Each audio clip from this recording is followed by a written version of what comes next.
Hello and welcome everyone. In previously you all know about the physical units and the dimension analysis. Today we are going to learn about the application and limitation of dimension analysis. Now before doing that, let us do a brief recall on dimension analysis. Like what is the dimensional equation is. Now the equation obtained when we equal a physical quantity with its dimensional formula are called dimensional equations. For example, F is equal to ml to the power minus 2. It is the dimensional equation of force.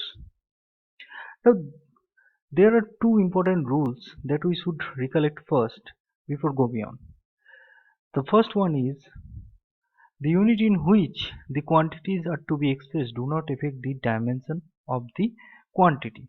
Like an area is still going to be an area whether it is represented in terms of meter square or centimeter square. Therefore, its dimension will not be changed. It will be same, that is L square. Now for the second rule, which is the principle of homogeneity, the dimension of the left hand side and the right hand side of a correct physical relation must be same. For example, if we have a physical relation whose left hand side dimension represents the velocity dimension, then its right hand side has to be the dimension of velocity. Otherwise, it will be not physically correct equation. There are some aspect to it, like if we have a physical relation where x is equal to y plus z, then the dimension of x must be equal to the dimension of y and the dimension of z. But if we have a physical relation where x is equal to y and z, then the dimension of x must be equal to the product of y and z, and this will be same for the division rule. Now for the first application, to find the unit of a physical quantity in a given system of units. Let us have an example. Here we need to find the unit of force in SI unit systems. Now from equation 1 we know that F is equal to ml to the power minus 2. Note that here we always represent the dimension in terms of fundamental quantities like m, l and t.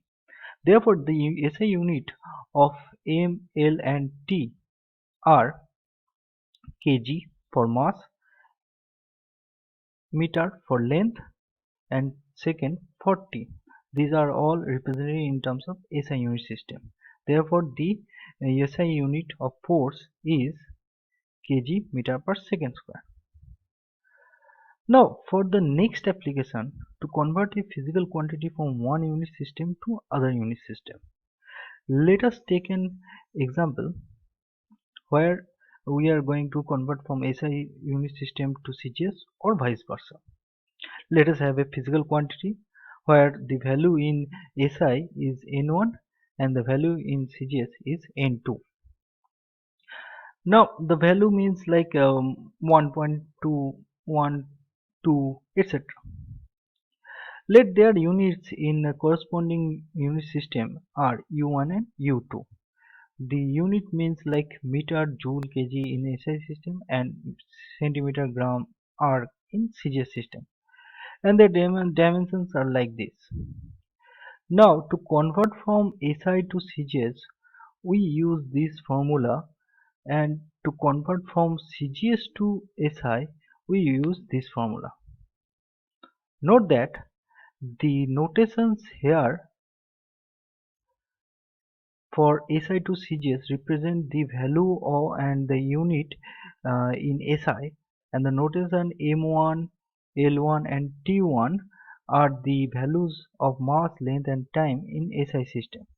Similarly in here the notation is just reverse of the previous one. Let us name it the equation 2. Let us have an example. Now in this example we need to find how much it is of 5 Newton. That is 5 Newton is equal to how much time. Now here Newton is the unit of force in SI system. So we are going to convert from SI to CGS system. Therefore we are going to use the equation 2 for this conversion. Therefore 5 Newton is equal to 5 into 1 kg by 1 gram. 1 meter per 1 centimeter, 1 second per 1 second whole to the power minus 2 dyne. This we can obtain from equation 2.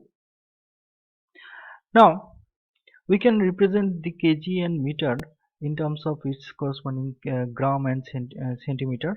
Therefore we can have this thing. Here we can eliminate grams, centimeter and second, and we can multiply 1000 to 100, and we can find finally the 5 Newton is equal to 5 into 10 to the power 5 time. Now for the third example, a third application, checking the correctness of the dimensional equation. Let us take an example. Here we have two relations relating the displacement s with velocity v and time t. Now which one of these is correct? To do that, let us check their dimensions of both sides. Therefore, the left hand side dimension for both of these equations will be L, and the right hand side dimension for these two equations will be as follows. If we calculate the power, we can find the left hand side equation for the first one is equals to the left hand side equation right hand side equation of the first equation. Here we are going to just checking for the dimensional correctness. Therefore from the first equation we can find out that L is equal to L. So this first equation is just according with the principle of homogeneity. So according to the principle of homogeneity we can write the first one is correct and the second one is wrong, because the left hand side dimension is equals to the right hand side dimension for the first one, but for the next one it is not. Let us do another example. Here it is given that in an experiment the mass and velocity v and c and mass m and m0 are related by these three equations. Now which one of them is correct? To do that we will use the previous knowledge again. We will first check the left hand side dimension, which is m for all of them, because mass has the dimension of m. Now if we are going to check the dimensional correctness for the first equation, we can check its right hand side. The right hand side represented by this. Now m0 is also a mass, so its dimension will be m, and v and c both are velocity, so their dimension will be this. If we calculate them, we can find from the first equation we have this one. So here we can see that left hand side is not equal to the right hand side, so it is not uh, it is just violating the principle of homogeneity, therefore it is wrong. We can do the same for the second equation, and we can find that it is also not correct, because it is also violating the principle of homogeneity. If we do the same for the third equation, we can find this. Here we can see that the left hand side dimension is equals to the right hand side dimension, so therefore according to the principle of homogeneity we can say this third one is correct. For the final application, we can use dimensional analysis as a tool to derive new physical relations. Let's take an example. Your friend told you that the time period of a simple pendulum might be depends on the length of the pendulum, mass of the pendulum, and the gravitational acceleration. Let us write it in terms of mathematical equation, which is this one. T is proportional to L to the power alpha, G to the power beta, and M to the power gamma. If we find the value of alpha, beta, gamma from here, we can derive our desirable equation. Now this is the pendulum, where L represents the length of the wire and M is the mass of the bob. Now we can represent this equation in terms of their dimensional equation. We can substitute the proportionality sign by a proportionality constant. Now don't worry about the k, because it is a dimensional constant, so in our dimensional analysis it will not affect anything. Now if we equate the power of T, L and M from the both sides, we can find three equations: gamma equal to 0, alpha plus beta equal to 0, and minus 2b is equal to 1. From this we can find the value of alpha, beta, gamma is as follows. By substituting these values to our previous equation, we can find T is equal to K root over L by G. So this is our final relation. So we can derive a new relation just by from a given argument. But not only that, we can also uh, prove the dependency of certain physical quantities on our equation. Like here, it says that it does not depend on mass. Okay, let's see the limitation of dimensional analysis. For the first limitation, it does not distinguish between the physical quantities having the same dimension. For example, momentum and impulse and energy and torque. Momentum and impulse have the same dimension and energy and torque has the same dimension. So it cannot be distinguished by using the dimensional analysis method. For the second limitation, the method of dimension can only test the dimensional validity but not the exact relationship between the physical quantities. For example, relative velocity can be represented by these two equations. They both are dimensionally correct, but the first one is physically correct and the second one is not. So we can do another example, like the focal length of a lens can be represented by these two equations. They both are dimensionally correct, but the first one is physically incorrect and the second one is physically correct. Okay, let us see the third limitation. The exact value of the dimensional constant cannot be measured by this method. As we have seen before that T is equal to K root over L by G, we cannot find the value of K by using the dimensional analysis.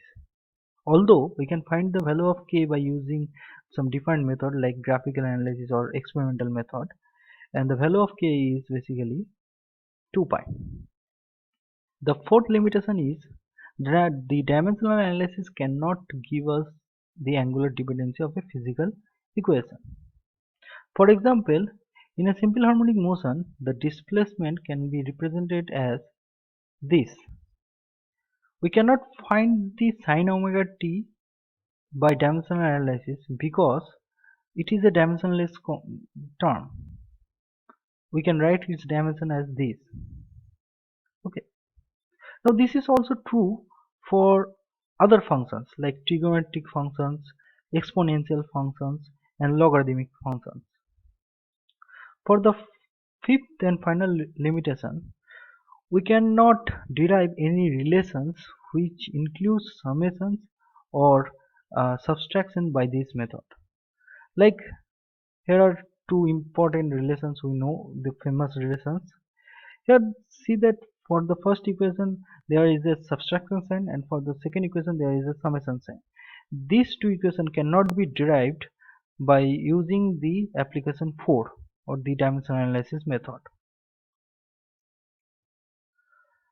Okay, now for the conclusion of our study, we can conclude that despite all of its limitations, dimensional analysis is one of the most effective mathematical tool for the scholar and researchers. It can be used to eliminate and narrow down the number of physical acceptable equations. A dimensionally correct equation must be physically the dimensionally incorrect equation must be inconsistent no matter how much physically correct that can be. In other words, it may not be an absolute method for detecting the equations, but it is an most efficient and effective way to check their validity. Okay, that's it for today's lessons. Thank you. Hope you all enjoy it. Thank you.